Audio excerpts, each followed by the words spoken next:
അങ്ങനെ ഒരുപാട് നാളത്തെ കഷ്ടപ്പാടിന് ശേഷം കണ്ണൻ്റെയും രാഹുലിൻ്റെയും സ്വപ്നാവിഷ്കാരമായ കമ്പനി സ്റ്റാർട്ട് ചെയ്യാൻ തീരുമാനമായി. പക്ഷെ എന്ത് പേരിൽ തുടങ്ങും എന്നുള്ളതൊരു ചോദ്യചിഹ്നമായി അവരുടെ ഇടയിൽ നിന്നു. അപ്പോഴും കൃഷ്ണവേണി എന്ന പേര് കണ്ണൻ്റെ ഉള്ളിൽ തെളിഞ്ഞു.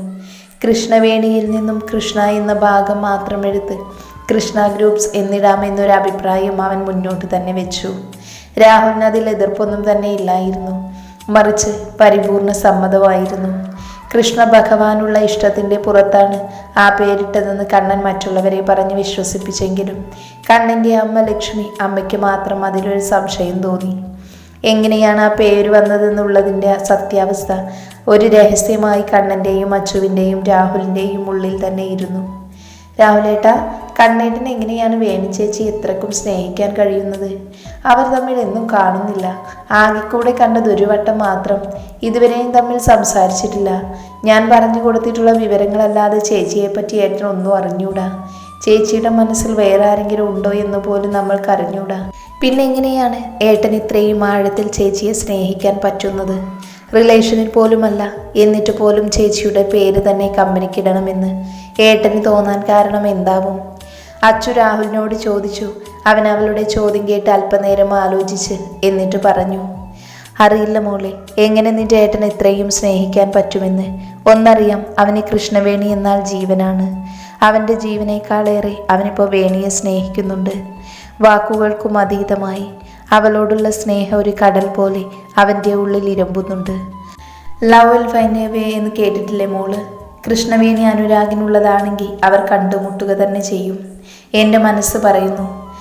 അവന് വേണിയോടുള്ള സ്നേഹത്തിൻ്റെ ആഴം അവൻ വിശ്വസിക്കുന്ന ദൈവത്തിനും അറിയാൻ വച്ചു. ഒന്നിക്കേണ്ടത് അവരാണെങ്കിൽ ദൈവം തന്നെ അവളെ അവന് കാണിച്ചു കൊടുക്കും. രാഹുൽ ഒരു പുഞ്ചിരിയോടെ ഉറപ്പിച്ച് പറഞ്ഞു. അച്ചുവിനും അത് തന്നെയായിരുന്നു ആഗ്രഹം. ദൈവം തന്നെ വേണിയെ കണ്ണന് മുൻപിൽ കൊണ്ടുവരുമെന്നും എന്നാൽ അത് മറ്റൊരു രീതിയിലായിരിക്കുമെന്നും അവർ രണ്ടാളും അപ്പോൾ അറിഞ്ഞില്ല. കണ്ണൻ്റെ അമ്മയും രാഹുലിൻ്റെ അമ്മയും ചേർന്ന് നാളെ മുറിച്ച് കൃഷ്ണ ഗ്രൂപ്പിൻ്റെ ഉദ്ഘാടനം നടത്തി. രണ്ടാളുടെയും അച്ഛന്മാരും മറ്റു ബന്ധുക്കളും സാക്ഷികളായി നിന്നു. എങ്ങും സന്തോഷം മാത്രം അലയടിച്ചു. തുടക്കക്കാരായതുകൊണ്ട് തന്നെ ആദ്യ നാളുകളിൽ കയറ്റവും ഇറക്കവും അവർ ഒരുപോലെ അനുഭവിച്ചു. ഇരു വീടുകളിൽ നിന്നും ആവശ്യത്തിനുള്ള സപ്പോർട്ട് അവർക്ക് കിട്ടുന്നുണ്ടായിരുന്നു. ശിവയെ കടയേൽപ്പിച്ച് സതീഷും അവർക്ക് താങ്ങായി നിന്നു. 2 മാസം വീണ്ടും മുന്നോട്ട് പോയി.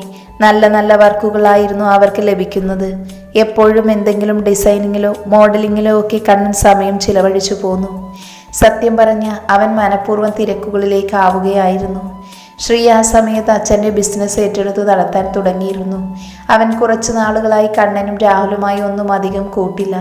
വല്ലപ്പോഴും കാണും, അപ്പോഴൊന്ന് ചിരിക്കും, 2 വാക്ക് മിണ്ടും, അത്ര തന്നെ. ശ്രീ പണ്ട് മുതലേ ഒരു പ്രത്യേക പെരുമാറ്റമാണെന്ന് അവർ എപ്പോഴും പറയുമായിരുന്നു. പണ്ടും കൂട്ടുകൂടി നടക്കുമ്പോൾ കണ്ണനെയും രാഹുലിനെയും സതീഷിനെയും ഒന്നും രണ്ടും പറഞ്ഞ് തെറ്റിക്കാൻ അവൻ ശ്രമിക്കുമായിരുന്നു. പക്ഷേ അതൊക്കെ പ്രായത്തിൻ്റെതാണെന്ന് ഓർത്ത് അവരൊക്കെ ക്ഷമിച്ചിട്ടേ ഉള്ളൂ. +2 ശേഷം കണ്ണനും രാഹുലും ഒരേ സബ്ജക്റ്റും ഒരേ കോളേജും തിരഞ്ഞെടുത്തപ്പോൾ ശ്രീ ഡിഗ്രി മതിയെന്ന് തീരുമാനിച്ച് വേറെ കോളേജിലാണ് ജോയിൻ ചെയ്തത്. അവിടെ ചെന്ന് പുതിയ കുറച്ച് സുഹൃത്തുക്കളെയൊക്കെ കിട്ടിയതിനു ശേഷം അവൻ ആളാകെ മാറി.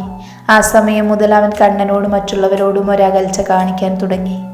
ഒരേ നാട്ടുകാർ ആയതുകൊണ്ട് തന്നെ അമ്പലത്തിൽ വെച്ചും വഴിയിൽ വെച്ചുമൊക്കെ അവർ തമ്മിൽ കാണാറുണ്ടായിരുന്നു. അപ്പോഴൊക്കെയും അവൻ എന്തെങ്കിലും കുശലം ചോദിച്ച് തമ്മിലുള്ള സംഭാഷണം നിർത്തുമായിരുന്നു.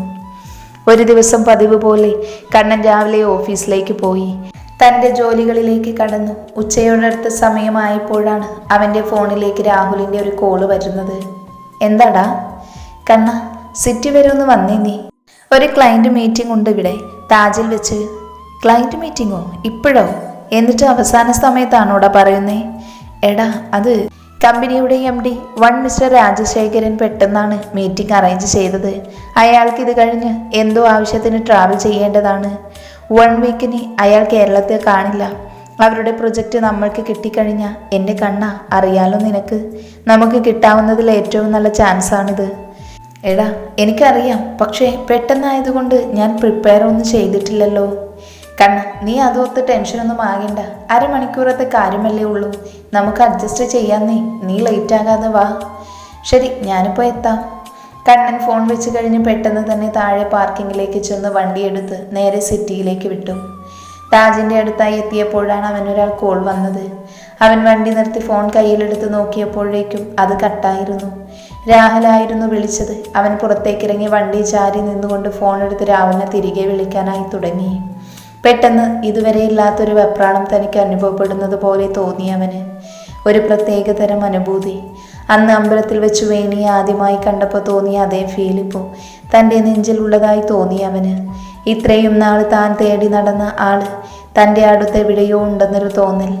അപ്പോഴാണ് തൻ്റെ പുറത്താരോ തട്ടിയതായി അവന് മനസ്സിലാകുന്നത്. ആരാണെന്നറിയാൻ അവൻ തിരിഞ്ഞപ്പോൾ കാണുന്നത് ചിരിയോടെ തന്നെ നോക്കി നിൽക്കുന്ന ശ്രീയെയാണ്.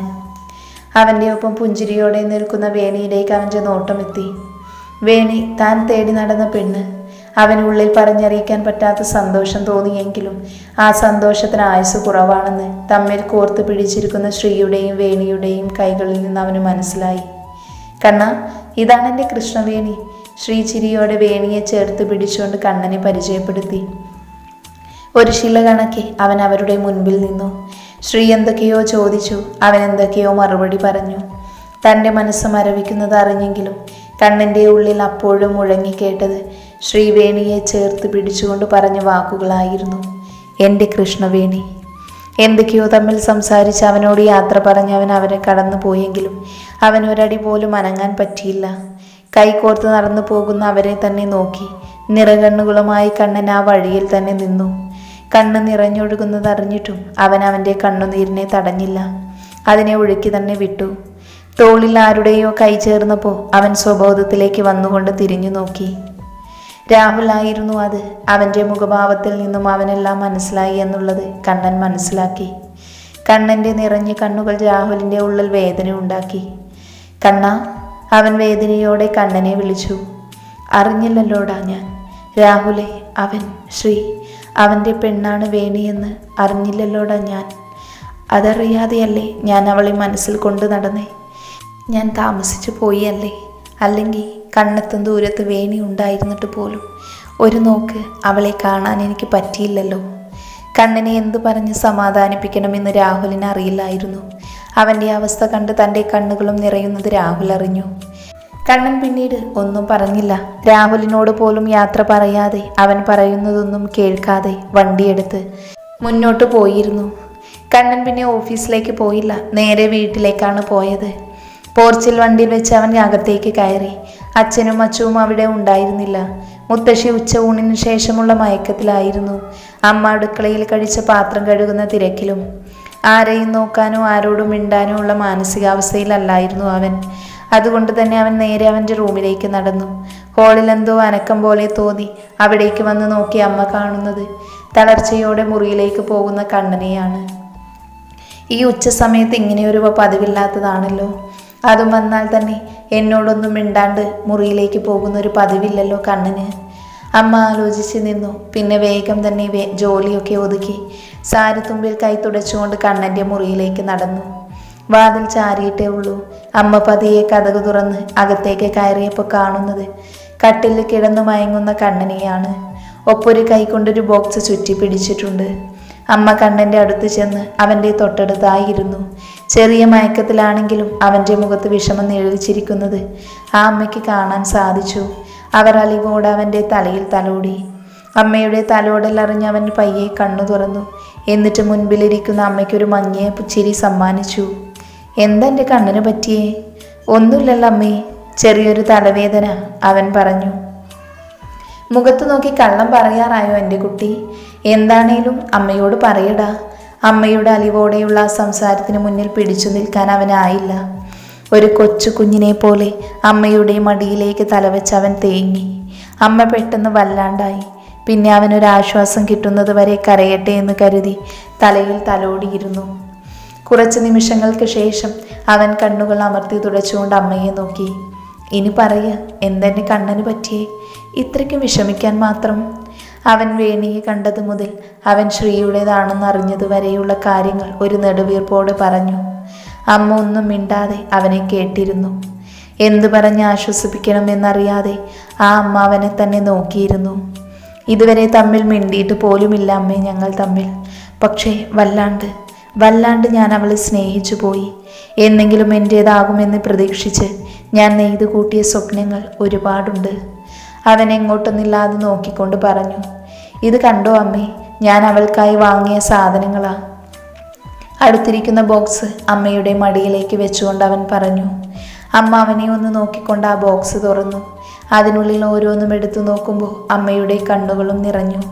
ഒരു കൂട്ടം മയിൽപ്പീലികൾ, ഒരു പിടിയോളം മഞ്ചാടി, ഒരു ജോഡി ചിലങ്ക, അറ്റത്തായി ഒരു പെൺകുട്ടിയുടെ ഫോട്ടോ. അമ്മ ആ ഫോട്ടോ കയ്യിലെടുത്തു നോക്കി. ഐശ്വര്യം തുളുമ്പുന്ന മുഖമുള്ളൊരു പെൺകുട്ടി, വാലിട്ടെഴുതിയ മാൻപേയുടെ കണ്ണുകളും ഇടതൂർന്ന് ചുരുണ്ട മുടിയുമൊക്കെ ആയി നിൽക്കുന്നു. ഗുരുവായൂർ ക്ഷേത്രം പിന്നിൽ ചെറുതായി കാണാൻ സാധിക്കും. അമ്മ അതെല്ലാം തിരികെ വെച്ചു.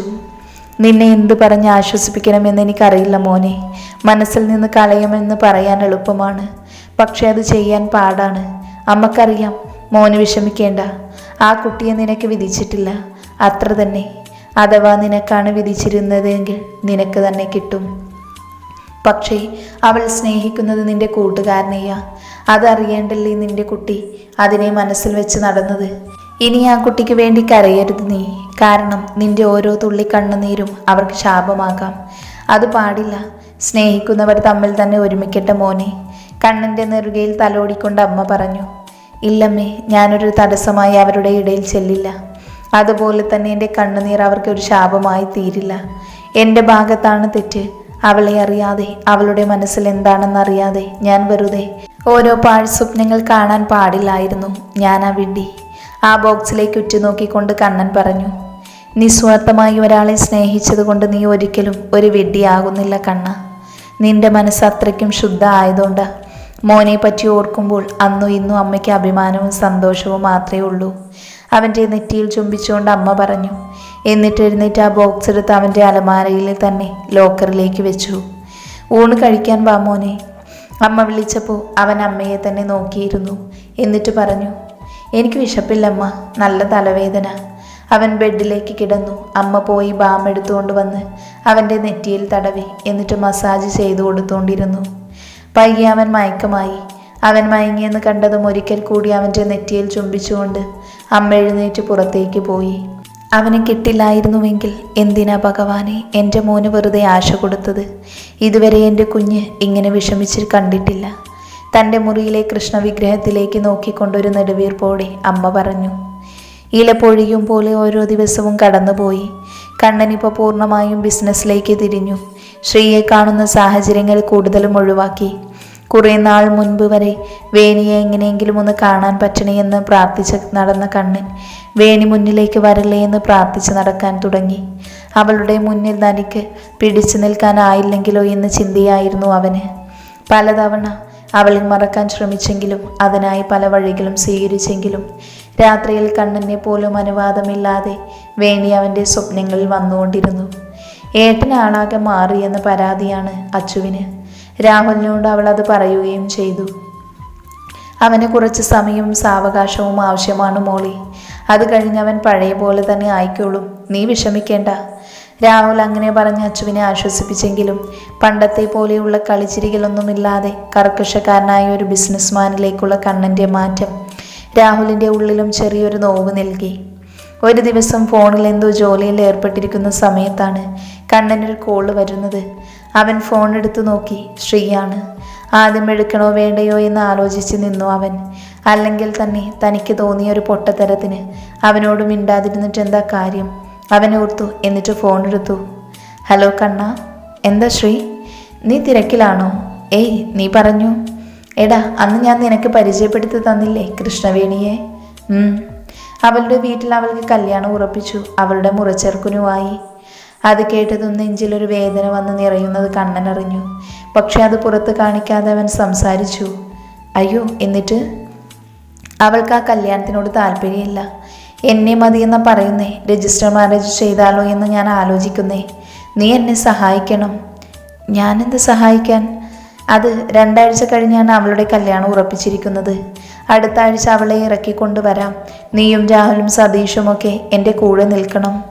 എടാ, അത് പ്ലീസ് കണ്ണ, പറ്റില്ല എന്ന് പറയില്ലേ. ഞാൻ കൂടെ ഉണ്ടാകും. Thank you Kanna, thank you so much. ഞാൻ വിളിക്കാം. ശരി. കണ്ണൻ ഫോൺ വെച്ചതിനു ശേഷം ചെയറിലേക്ക് ചാരി കിടന്നു. സ്നേഹിച്ച പെണ്ണിനെ കൂട്ടുകാരൻ വിളിച്ചിറക്കി കൊണ്ടുവരുന്നതിനും ഞാൻ സാക്ഷിയാകണമല്ലോ കൃഷ്ണ, അവൻ സ്വയം പുച്ഛിച്ചു.